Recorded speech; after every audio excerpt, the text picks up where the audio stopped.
They had no idea who was standing before them. One mistake, and their lives would change forever. When a wealthy businessman is thrown out of a luxury hotel because of the color of his skin, they don't realize that the next day they'll find themselves facing him in a very different position. Now, he makes the rules, and they will have to learn the real cost of their prejudice.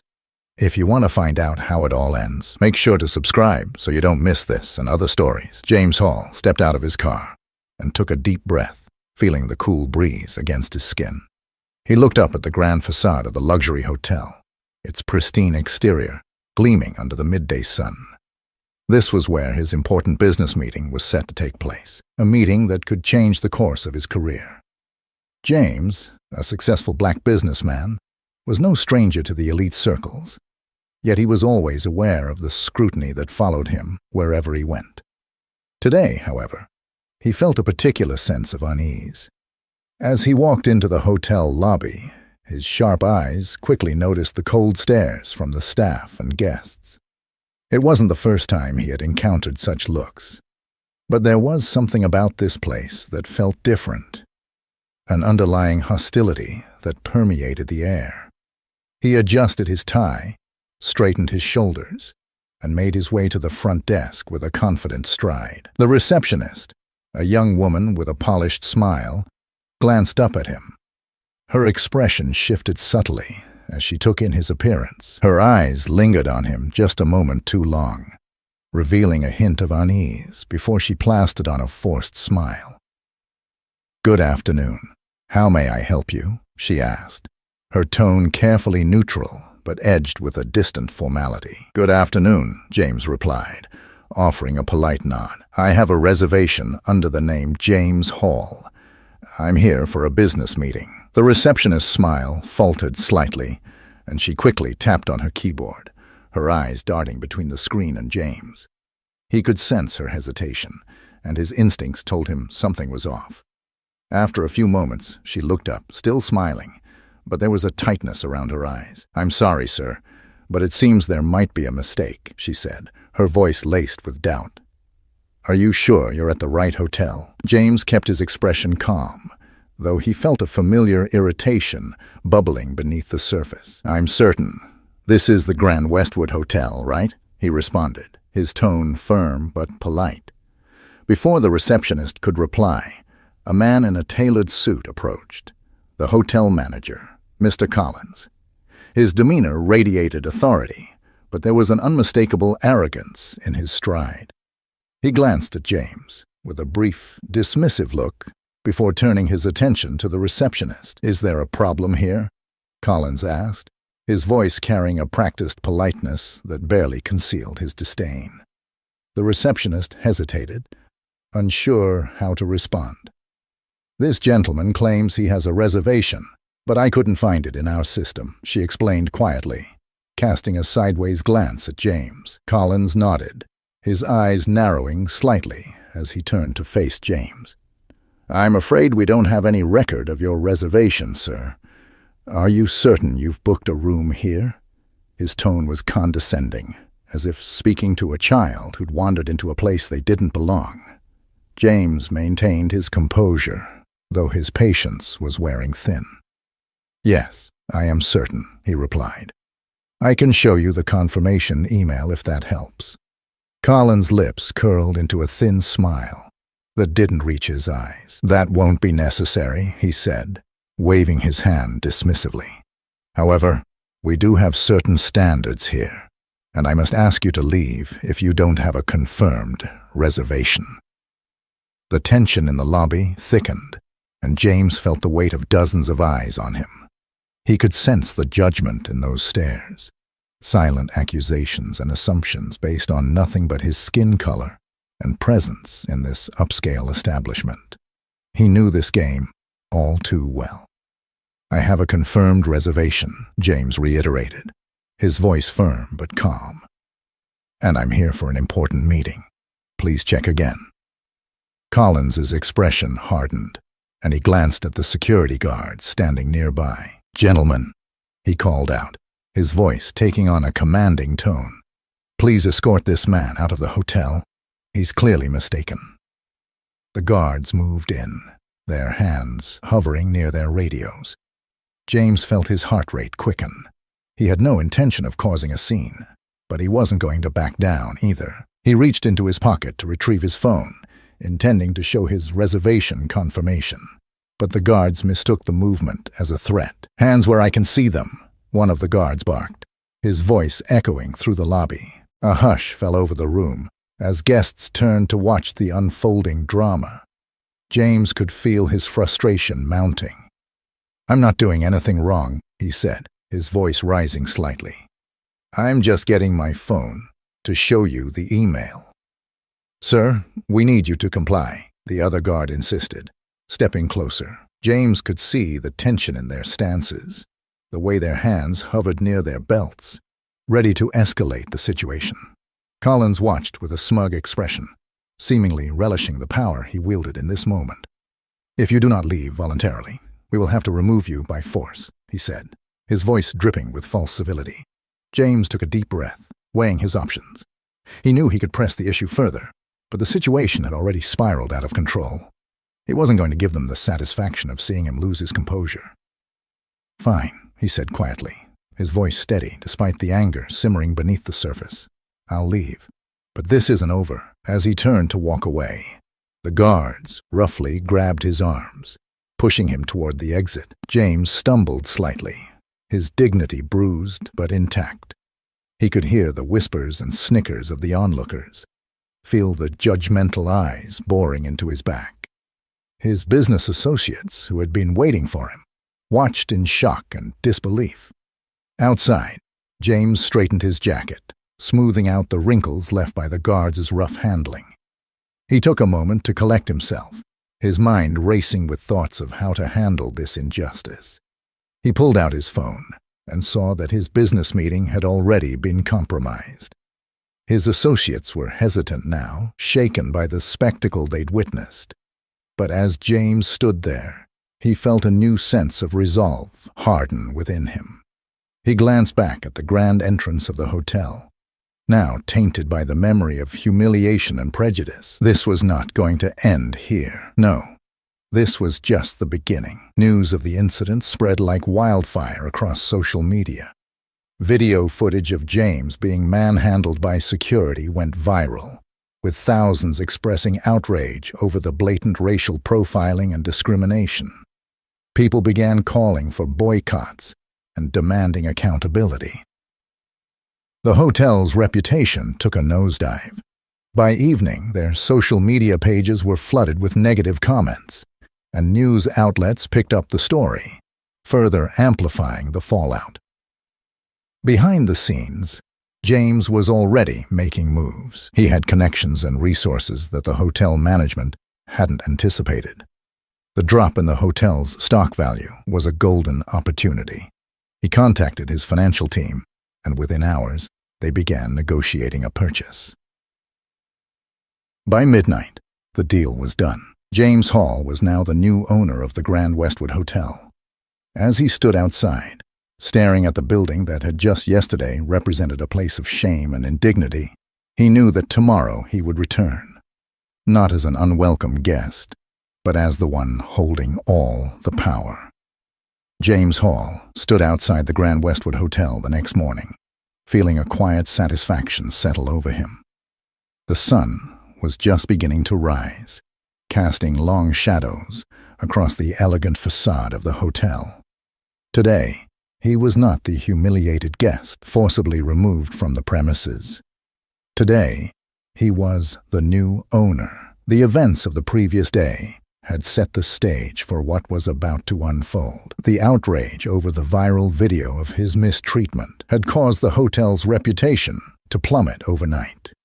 Investors were spooked, and the hotel's stock value nosedived. James saw his chance and seized it. By the time the sun had set, he had bought a controlling interest in the Grand Westwood. Now, he was here to set things right. He adjusted his suit and walked through the revolving glass doors. The lobby was still waking up, and only a few guests were milling around. The familiar faces of the staff, who had treated him with contempt just a day before, were now filled with shock and disbelief. Whispers quickly spread among them as they realized who had just walked in. Without pausing, James made his way to the reception desk. The same young receptionist from yesterday was there, her face paling as she recognized him. She stiffened, her previous arrogance replaced by uncertainty. "Good morning," James said calmly. "I need to speak with your manager, now." The receptionist nodded wordlessly, her hands trembling slightly as she picked up the phone and called the back office. A few moments later, Mr. Collins, the manager who had orchestrated James's public humiliation, appeared. His confident demeanor had evaporated overnight. The smug expression from the previous day was replaced by a look of confusion and barely concealed anxiety. "Mr. Hall," Collins began, attempting a polite smile that came off as forced. "What brings you back here today? Is there something we can assist you with?" James smiled, but it wasn't the warm, friendly smile Collins might have hoped for. It was the kind of smile that carried the weight of knowing exactly who was in control. "Yes, actually. There is something you can assist me with," James replied. He pulled a folder from his briefcase and laid it on the reception counter. "These are the documents confirming that I am now the majority owner of the Grand Westwood Hotel." For a moment, the lobby seemed to freeze in time. Collins's eyes widened, and he looked from James to the papers and back again, his face paling by the second. He reached out with a shaking hand to pick up the documents, quickly scanning them. This can't be right," Collins stammered, his voice barely above a whisper. "There must be some mistake." "There's no mistake," James replied, his voice steady and calm. "I've acquired a majority share. As of now, I'm the one in charge." A heavy silence fell over the lobby as the staff and guests processed what had just been revealed. Collins stood there, stunned and speechless, his mind racing to make sense of the situation. Yesterday, he had been on top, secure in his authority and his assumptions. Today, everything had changed. "Mr. Collins," James continued, his tone firm, "please gather all the staff in the main hall.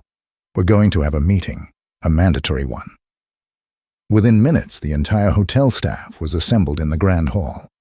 Nervous whispers filled the room as employees exchanged anxious glances. The air was thick with uncertainty and fear. Some had seen the viral video, others had only heard rumors. But now it was clear that the hotel was under new management. James stood at the front of the room, surveying the crowd. He could see the apprehension on their faces. People who had once held power and privilege were now reduced to uncertainty. He knew this wasn't going to be easy, but it was necessary. "Good morning," James began, his voice carrying a calm authority that silenced the room. "For those who don't know, my name is James Hall, and as of last night, I am the new owner of the Grand Westwood Hotel." A murmur rippled through the crowd. James let it settle before continuing. "I'm sure you all saw what happened yesterday, or at least heard about it. What occurred in this hotel was unacceptable. Discrimination, prejudice, and mistreatment of any guest will not be tolerated here. From this moment forward." His words were met with a mixture of shock and apprehension. Some employees nodded, perhaps feeling guilt or shame. Others looked defiant, their jaws set in stubborn resistance. "Effective immediately," James announced, his tone unyielding. "Mr. Collins, you are relieved of your duties as manager. Your conduct yesterday was inexcusable.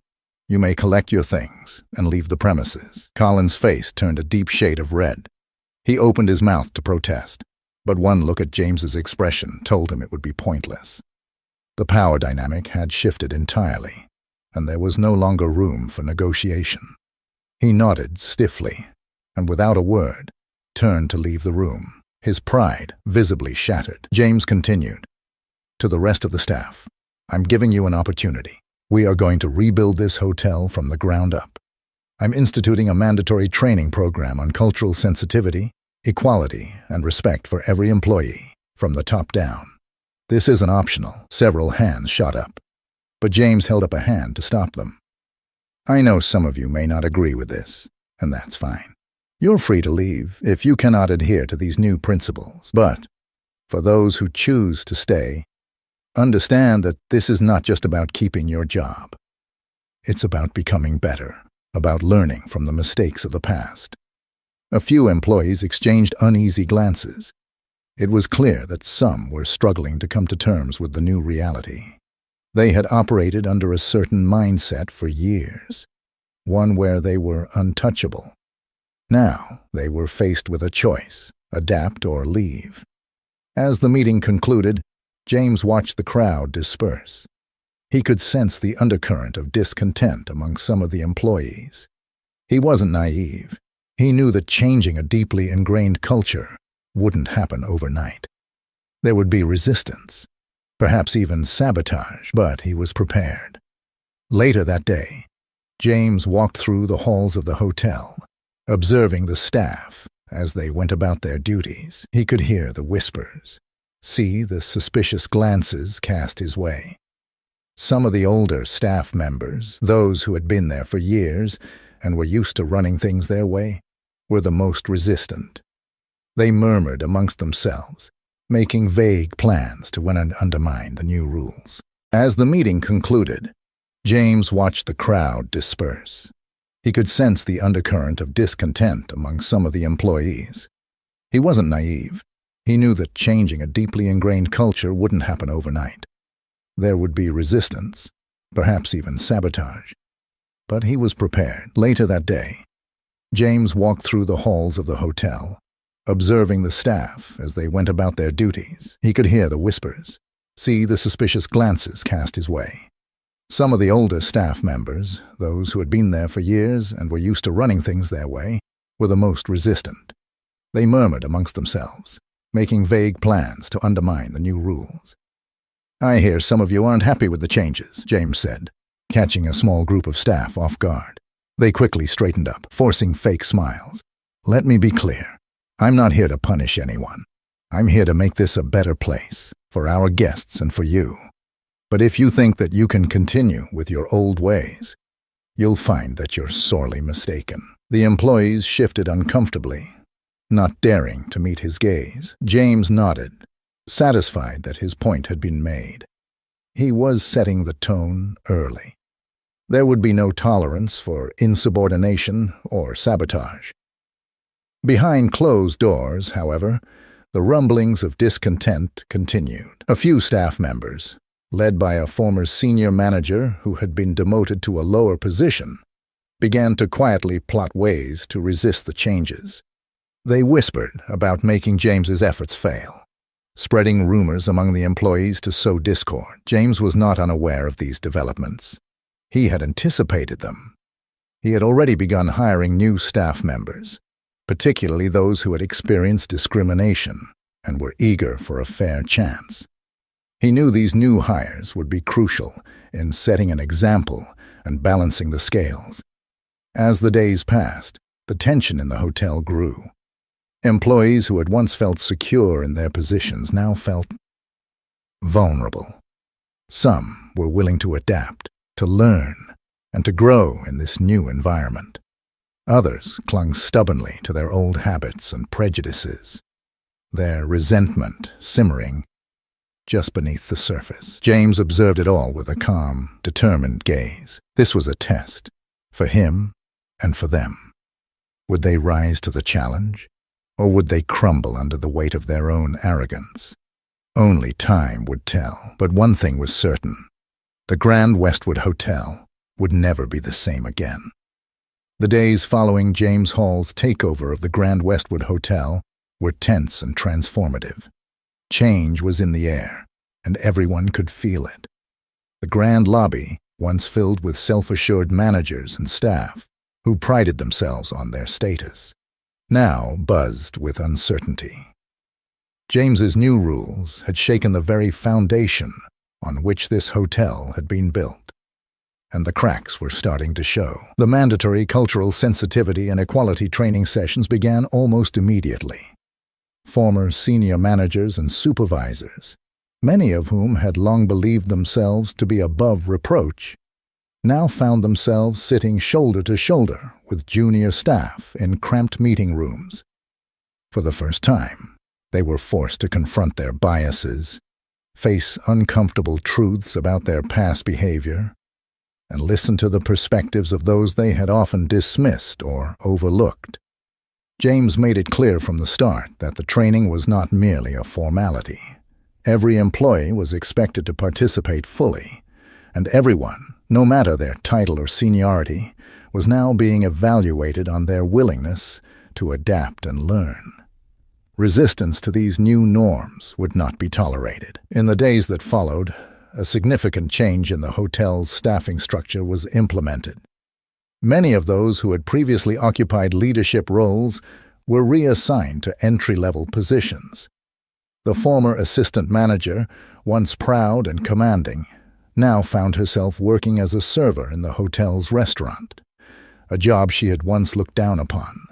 She was now serving guests alongside the very people she had previously ignored or scorned.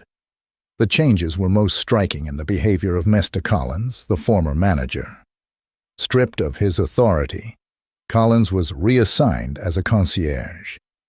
This new role forced him to interact directly with guests, attend to their needs, and, most importantly, practice the kind of humility and customer service he had rarely displayed in his previous position. James watched him closely, noting the subtle shifts in his demeanor, from the stiff reluctance of a man unused to being told what to do, to the gradual resignation of someone who had no other choice. The former kitchen supervisor, a man named Brian, who had once commanded the kitchen staff with an iron fist, was now on the cleaning crew. He scrubbed floors and washed dishes, his hands raw from the work he had once assigned to others. James saw him one day, muttering to himself as he mopped the lobby floor, his once confident face now twisted with bitterness and frustration. Meanwhile, James brought in new employees, particularly individuals from marginalized community, who had faced discrimination in their previous jobs.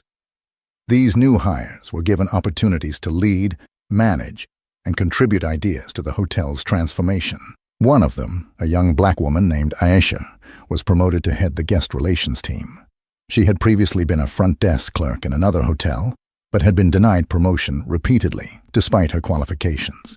Now, she was tasked with setting a new standard for service and inclusivity at the Grand Westwood. The old guard, the former managers and supervisors, found it difficult to adjust to the new power dynamics. They struggled with their diminished roles and the shift in authority. For some, the resentment only grew. For others, however, the experience began to spark introspection. Slowly but surely, they started to see their old attitudes and behaviors in a new light. As the weeks passed, the atmosphere in the hotel began to change. The initial hostility and resistance started to give way to a quiet, uneasy acceptance. James was present every day, walking the floors, talking to the staff, and keeping a close eye on the dynamics.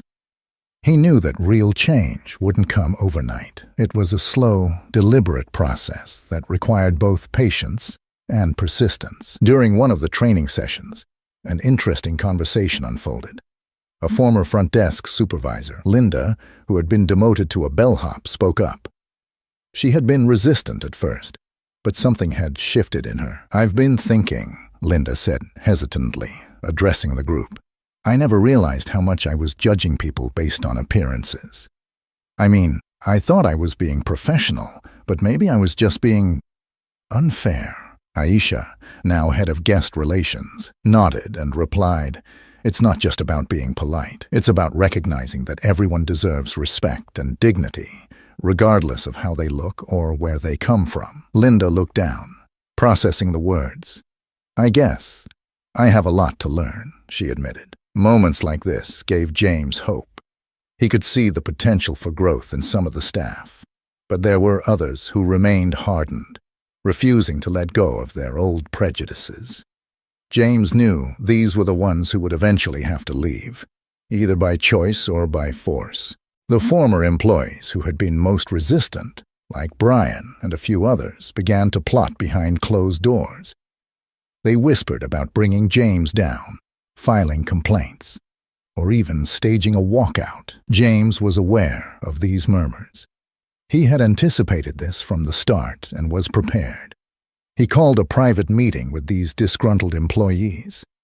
"I know some of you are unhappy with the changes," he began.